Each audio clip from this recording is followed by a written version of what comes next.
¿Cómo está, Gustavo? Buenos días. Diego Montaño lo saluda.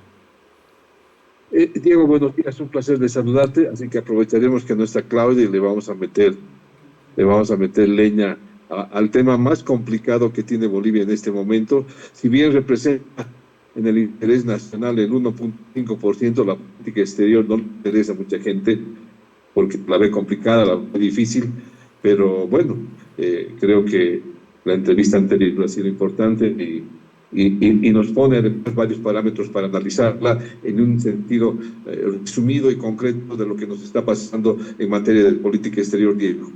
Bien, el ex embajador Diego Pari nos decía que se había perdido el horizonte, no solamente a nivel nacional, sino también en la política exterior, que Cancillería ha como descuidado las relaciones internacionales y el reflejo es estos $780.000, porque no es que de repente no se ha pagado por una situación de dólares, sino por ese, diríamos, descuido de la política internacional.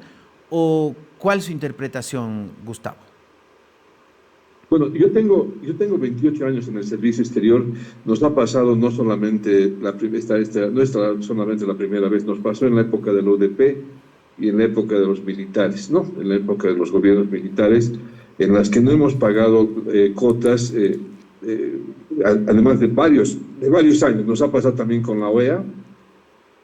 Hoy día vamos a vivir, y creo que Diego podía haber comentado el tema de la OEA, lo que ha pasado con la designación del nuevo secretario general. Pero sí, hemos tenido problemas administrativos. Como tú bien sabes, el presupuesto para la Cancillería es de $34 millones. Casi cada boliviano paga 3,3 dólares por tener una política exterior. Es el presupuesto más bajo de América Latina. Estamos debajo del Paraguay o debajo de países de Centroamérica. Ese presupuesto, casi comparando con una sola embajada, viendo lo que hace Estados Unidos o viendo lo que hace el Brasil. El presupuesto en materia de política exterior en este periodo ha sido exiguo, y además se le ha venido el problema de los dólares, la falta de cumplimiento, no solamente con el sistema, porque este es un sistema de pagos a los organismos internacionales. También hemos tenido problemas con la OEA. Lo vamos a ver en el transcurso de algunas horas más, lo que Estados Unidos va a terminar diciendo después de la designación del canciller Randín de Surinam como secretario general, después de 34 años, te puedes imaginar. Están pasando cosas muy complicadas en el sistema, y lo ha mencionado el señor Trump, utilizando una pregunta tuya. Una periodista en la Casa Blanca le pregunta: presidente, ¿qué piensa usted de las declaraciones del presidente Lula y de América Latina? Y fue contundente, demoledor en su estilo, y dijo: bueno, nosotros no necesitamos del Brasil y no los necesitamos América Latina. Esa fue la respuesta, que yo me quedé además, porque él no es nada diplomático, pero no tenía mucho sentido. Y sí, en algún momento lo que representó el socialismo debe desaparecer. Entonces, la visión que tiene el presidente, sobre todo, porque es una declaración del presidente, es compleja sobre América Latina. Mira lo que está pasando en México, mira lo que está pasando en Canadá, lo que ha pasado en Panamá. La visión de Venezuela sigue siendo una piedra en el camino. Vamos a tener problemas en los próximos meses. Estados Unidos y el propio secretario de Estado, si bien es cubano, entiende América Latina, conoce América Latina, pero no es de interés. Creo que la respuesta de los aranceles hacia México es demoledor. La misma lectura hacia Panamá, la misma lectura hacia Nicaragua. Están pasando cosas complicadas en la región que no hemos podido interpretar, Diego. Nosotros como bolivianos, nuestra política exterior ha tomado un rumbo muy diferente. A la llegada de Evo Morales, y en esto son dos tiempos. La llegada de Evo Morales fue una sensación mundial. Un hombre indígena, un hombre pobre, llegaba al país más pobre. Fue en los primeros años una sensación, lo que le permitió hacer también los juicios en La Haya. Pero después, ya la llegada del presidente Arce, el presidente Arce no solamente descuidó, no le interesaba la política exterior, y creo que dejó en esta lectura de funcionarios de segunda a muchas embajadas. Veamos que después de 15, 16 años no tenemos embajador en los Estados Unidos. La expulsión que hizo Evo Morales del embajador Goldberg demostró de que el gobierno del MAS no deseaba una relación con los Estados Unidos, con ese imperialismo, y hemos dado 180 grados de giro, lo que le llamamos el giro copernicano, y hemos ido a apoyar directamente a China, a Rusia, a Irán, a Hamas, toda una visión totalmente diferente de la política exterior. No la habíamos visto antes, por eso es que la interpretación es muy difícil hacerla ahora. Y tenemos un país, tal como lo ha descrito la ministra del Interior de la Argentina, Bolivia es un país que apoya el narcotráfico abiertamente, por eso tenemos esa relación con la Argentina, y además apoya el terrorismo internacional. Esa es la fotografía de la Bolivia actual, pintada por el gobierno de Milei, pintada por la ministra de Seguridad, que ha venido hasta la frontera más importante que ella tiene, porque hoy día ya no pasan bolivianos al otro lado. La cantidad de argentinos que vienen a comprar productos a Bolivia por el tema del cambio es impresionante. Pero nuestra visión en América Latina, y es la única visión que marca, al igual que Nicaragua y Venezuela y Cuba, una visión hacia los 4 países, China, Rusia, Irán, que es una cosa que nadie puede entender, y sobre todo la lectura de que nosotros apoyamos el narcoterrorismo y el terrorismo. Entonces, esa es la fotografía que se tiene de Bolivia afuera en este momento. Creo que Diego lo ha resumido perfectamente. Estamos fuera del contexto internacional, y ni hablar, esperemos que toquemos ese tema, la parte de la vecindad que tenemos tan destrozada y tan llevada a menos. Bien. Ahora, Gustavo, en esta descripción y con lo que pasa a nivel mundial, parece que Rusia ya no es tan mala palabra. Por lo menos para Trump, decía, es más fácil negociar con Rusia que con Ucrania. Así que en esta coyuntura de sismo de la geopolítica, ¿estaríamos mejor parados con un Donald Trump frente a Estados Unidos en la política internacional?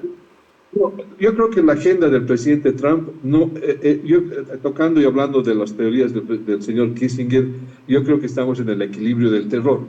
Creo que eso es lo que ha logrado, en el equilibrio del terror. La misma imagen de esa entrevista con el presidente de Ucrania, que ahora va a volver nuevamente para negociar y ver cómo que en 30 días lleguemos a la paz, ha sido el equilibrio del terror, y solamente el equilibrio se da en países poderosos. En este caso, la relación entre Rusia y además por la personalidad tan complicada, tan compleja del presidente Putin, se ha encontrado con otro presidente que es totalmente diferente al otro presidente americano, que era demasiado bondadoso o no entendía. Creo que América Latina no entra todavía, no estamos en el tiempo de América Latina. La visión es equilibrar Europa a toda velocidad, de que la OTAN termine siendo la OTAN, rebajar el presupuesto de los Estados Unidos y obviamente equilibrar la relación con Rusia. Eso es lo que le interesa, estamos viviendo esa relación.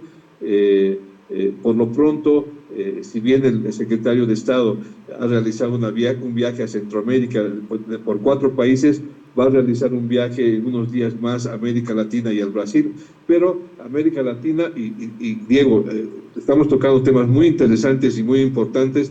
No nos olvidemos que es muy posible que la elección de abril del Ecuador termine certificando, al igual que la elección del Uruguay, de que la izquierda está en un claro retorno nuevamente a América Latina. No la izquierda del siglo XXI llevada a cabo y dirigida por Chávez, digamos otro tipo de izquierda. Entonces, quedan muy pocos países, solamente la Argentina, Ecuador en este caso, pero con el peligro de que la elección se dé un giro en el Ecuador complicado y difícil de entender. Lo que ha pasado con la elección del nuevo secretario general ha demostrado que a última hora, Diego, y esto es importante que lo anotes, a última hora, en la posesión del presidente Orsi del Uruguay, el presidente del Brasil, que había comprometido como Mercosur el apoyo al presidente Peña para el canciller paraguayo, se dio la vuelta exactamente en 24 horas. En 24 horas, Lula dijo, no, vamos a apoyar al canciller de Surinam, que después, como te digo, de varios años nunca habíamos tenido como secretario general, porque había un pacto de caballeros, se decía de que la Secretaría General le tocaba a un país del hemisferio y la Secretaría Adjunta le tocaba a un país del Caribe. Esto se ha dado la vuelta, han decidido apoyar toda la izquierda, todos los países de izquierda, empezando de Brasil, Bolivia, que ha firmado el comunicado, y Chile, conjuntamente con Colombia y México, modificando ese compromiso, y la elección del día lunes a las 11 de la mañana fue contundente, en la que se le ha dado el apoyo a Surinam, lo que responde técnicamente que no querían un tipo de secretario general como el anterior, y querían un secretario general con una cierta tendencia de izquierda. Ahora, aquí va la pregunta. Estados Unidos tiene el 49% del presupuesto de la OEA y básicamente 17% Canadá, y el gran problema que tenemos es que 4 países o 5 países deben mucho, Venezuela debe muchos recursos a la OEA, tenemos un problema con la OEA.